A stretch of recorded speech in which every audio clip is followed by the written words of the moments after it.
सनातन धर्म ज्ञान गंगा चैनल में आप सभी का स्वागत है। मेरे प्यारे कृष्ण भक्तों, श्री भगवान आप सभी का जीवन आनंदमय, मंगलमय, भक्तिमय तथा धर्म पथ पर अग्रसर करें, ऐसी मेरी श्री भगवान जी से प्रार्थना है। मेरे प्यारे कृष्ण भक्तों, सनातन धर्म ज्ञान गंगा चैनल में आज हम श्रीमद् भगवद गीता के अध्याय 4 के श्लोक 8 को भगवान श्री कृष्ण जी की कृपा से सरल रूप में समझने का प्रयास करते हैं। जय श्री कृष्णा।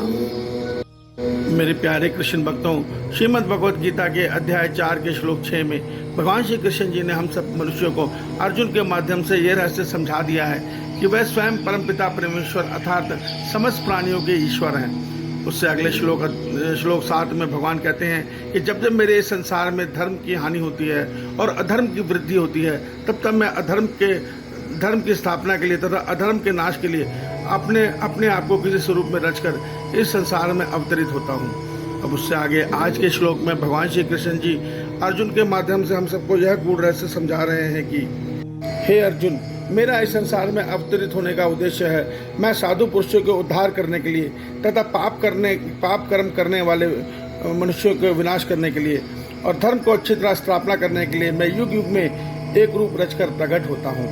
मेरे प्यारे कृष्ण भक्तों, आइए हम इस श्लोक को सरल रूप में समझने का प्रयास करते हैं। मेरे प्यारे कृष्ण भक्तों, श्री भगवान हमें यहाँ यह सत्य समझा रहे हैं कि मैं इस सृष्टि में जब जब आता हूँ तो मेरा आने का उद्देश्य है जो मनुष्य पापी हैं अर्थात अधर्म मार्ग पे जी रहे हैं, वो मनुष्य पापी हैं, ऐसे मनुष्यों का मैं नाश करता हूँ। और जो मनुष्य धर्म का पालन करते हुए मेरी सृष्टि में सदैव निष्काम भावना से जनहित और संसार हित में कर्म करते हुए जीवन जी रहे हैं, ऐसे मनुष्यों की रक्षा करता हूँ और पुनः धर्म की स्थापना करके ऐसे मनुष्यों को संसार में स्थापित करके जाता हूँ। मेरे आने का और मेरे प्रकट होने का केवल एक ही उद्देश्य है, मैं अपनी सृष्टि की सारी व्यवस्था को सदैव सुचारू रूप से चलाना चाहता हूँ।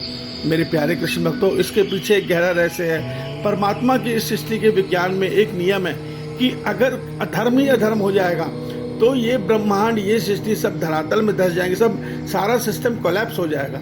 ये केवल धर्म पर चल रहा है। इस संसार को चलने की ऊर्जा धर्म से मिल रही है। धर्म अर्थात ईश्वर।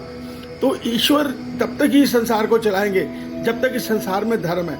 जिस दिन संसार से धर्म लुप्त हो जाएगा तो परमात्मा इस संसार का नाश कर देंगे, क्योंकि वो अधर्म को कभी नहीं चलने देंगे। तो इसलिए भगवान इस संसार को नाश नहीं होने देते।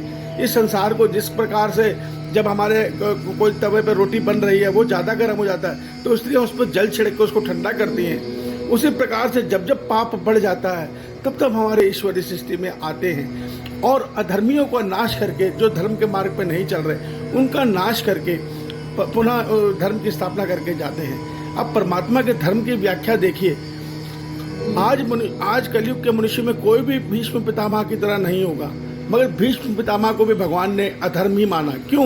क्योंकि उन्होंने पाप कर्म को होते हुए देखकर आंखें मीच ली। उन्होंने पाप कर्म को नहीं रोका। उनमें सामर्थ्य था, वो क्षत्रिय थे, मगर उन्होंने उस कर्म को नहीं रोका। नतीजा वो परमात्मा की नज़र में पापी कहलाए, अधर्मी कहलाए और उनको घोर सजा मिली। मेरे प्यारे कृष्ण भक्तों, श्रीमद् भगवद गीता के अध्याय 16 के अनुसार आज संसार का लगभग हर मनुष्य अधर्मी है, क्योंकि भगवान कहते हैं कि जो अपने स्वार्थ के लिए, अपने परिवार के लिए, अपने शरीर सुख के लिए जीवन जीता है, ऐसा मनुष्य अधर्मी है, ऐसा मनुष्य असुर है।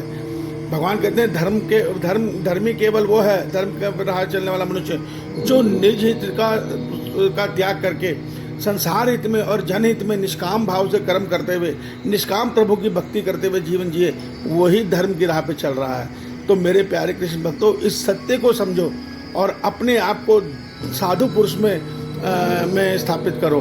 हमें अपने आप को अधर्मी रूप में स्थापित नहीं करना, नहीं तो कलयुग में के अंत में आने वाली प्रलय में हमारी बहुत दुर्गति होने वाली है। अगर हम उस समय साधु पुरुष में स्थापित होंगे तो ईश्वर से इज्जत पाएंगे और उनके ही द्वारा सतयुग में स्थापित होकर आगे सुखपूर्वक जीवन को जिएंगे और हो सकता है कि हमारे अच्छे कर्मों से हमें मोक्ष भी मिल जाए। जय श्री कृष्णा। ईश्वर आप सभी का कल्याण करें।